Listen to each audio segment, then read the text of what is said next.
Mesdames et messieurs, bonsoir. Merci de votre fidélité au programme de Télé Sahel de suivre cette édition d'information. Le Conseil des ministres s'est réuni ce jour vendredi 13 septembre 2013 dans la salle habituelle de délibération sous la présidence du président de la République, chef de l'État, Issoufou Mahamadou, président du Conseil des ministres. Après examen des points inscrits à l'ordre du jour, le Conseil a pris d'importantes décisions. Rabi Bakou. Au titre du ministère des Finances, le Conseil des ministres a examiné et adopté le projet de décret portant approbation des statuts de l'établissement public à caractère professionnel dénommé Bureau national de la carte brune CEDEAO, en abrégé BNCB. Le protocole A82 portant création d'une carte brune CEDEAO relative à l'assurance responsabilité civile automobile ou tierce signé à Cotonou le 29 mai 82 par les chefs d'État et de gouvernement des États membres de la CEDEAO a institué un système de couverture automatique et de règlement des sinistres de la circulation routière transfrontalière. Il s'agit de l'assurance de la carte brune CEDEAO dont les objectifs se déclinent en deux grands axes qui sont permettre une libre circulation des usagers de la route pour renforcer l'intégration régionale, assurer aux victimes d'accidents de la circulation routière une indemnisation prompte et équitable des dommages qui leur sont causés par les automobilistes non résidents en provenance d'autres États membres de la CEDEAO. C'est dans ce cadre que la loi numéro 2013-20 du 22 avril 2013 a créé un établissement public à caractère professionnel dénommé Bureau national de la carte brune CEDEAO. Elle prévoit entre autres l'approbation des statuts du Bureau national de la carte brune CEDEAO par décret pris en Conseil des ministres. Le présent projet de décret portant approbation des statuts du Bureau national de la carte brune CEDEAO et le projet des 10 statuts ont été élaborés pour satisfaire cette exigence. Ce projet de statut comporte notamment les points suivants. La mission du BNCB qui est essentiellement la gestion à travers la couverture par l'assurance responsabilité civile ou tierce des risques liés aux accidents de la circulation causés par les automobilistes circulant sur le territoire des États signataires du protocole de la carte brune CEDEAO. Les organes du BNCB qui sont l'Assemblée générale, le Conseil d'administration et la Direction générale. Les ressources du BNCB constituées entre autres par les cotisations des sociétés d'assurance adhérentes, les recettes des ventes des attestations de cartes brunes, les subventions. Mesures nominatives. Le Conseil des ministres a examiné et adopté les mesures individuelles suivantes. Au titre de la présidence de la République, M. Ahmed El Hadj Aya, ingénieur des télécommunications, matricule 102 892, est nommé secrétaire général adjoint de la présidence. Au titre du ministère des Mines et du Développement industriel, M.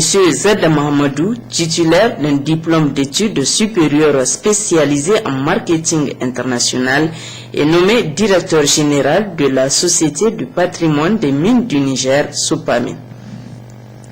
Au titre du ministère de l'hydraulique et de l'assainissement, M.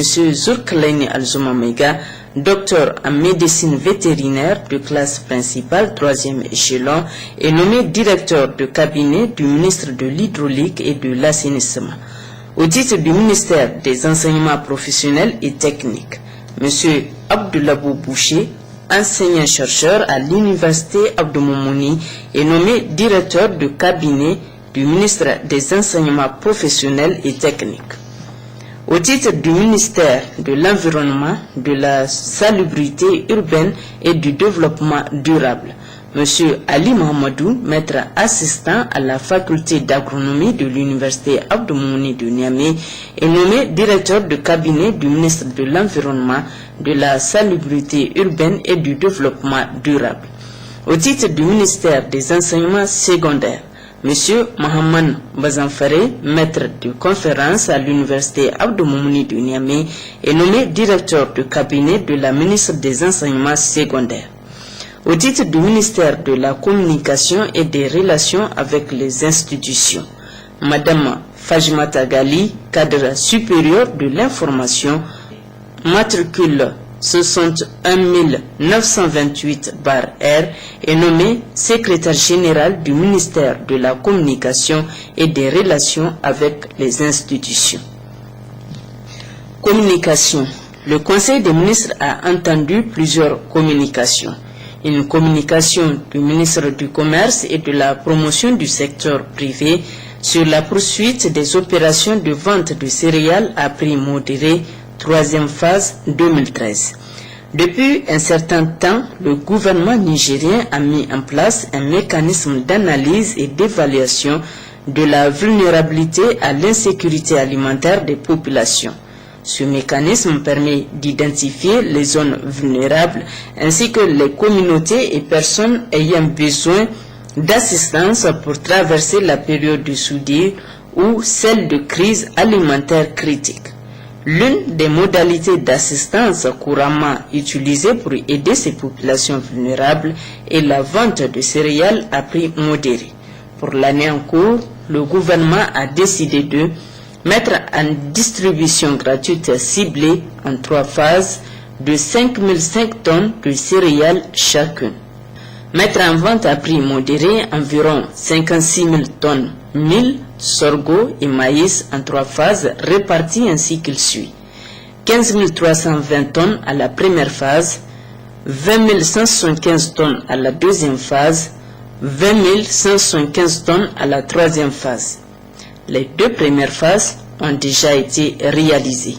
La mise en œuvre de la troisième phase va démarrer incessamment avec 2000 tonnes de mil destinées aux sinistrés des inondations 2013 et 10 000 tonnes de céréales destinées à la vente à prix modéré.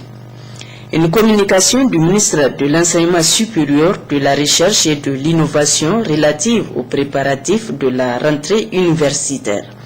Pour la rentrée 2013-2014, certaines dispositions ont été prises et d'autres vont l'être incessamment dans le cadre d'une rentrée académique apaisée. Ces dispositions vont de l'acquisition de matériel roulant pour le transport des étudiants à la réalisation d'infrastructures du genre amphithéâtre, salle de cours et laboratoire à l'université Abdou Moumouni de Niamey. Les autres universités publiques ne connaissent pas de problèmes de même nature pour la rentrée 2013-2014. 2 communications de la ministre de l'Enseignement primaire, de l'alphabétisation, de la promotion des langues nationales et de l'éducation civique. La première communication porte sur le plan de mise en œuvre et de suivi des recommandations du Forum national sur le système éducatif. Suite au Forum national sur le système éducatif, tenu du 8 au 11 octobre 2012, un comité interministériel de suivi des recommandations issues de ce forum a été créé par arrêté du Premier ministre en date du 14 janvier 2013 avec comme mission l'élaboration d'un plan d'action de mise en œuvre et de suivi des recommandations. Le comité a mis en place 4 groupes thématiques qui ont élaboré un plan d'action de mise en œuvre, un plan de suivi des recommandations issues du dit forum. Ces 2 plans déclinés en axes stratégiques émanant de l'analyse diagnostique de multiples problèmes et contraintes qui entravent le développement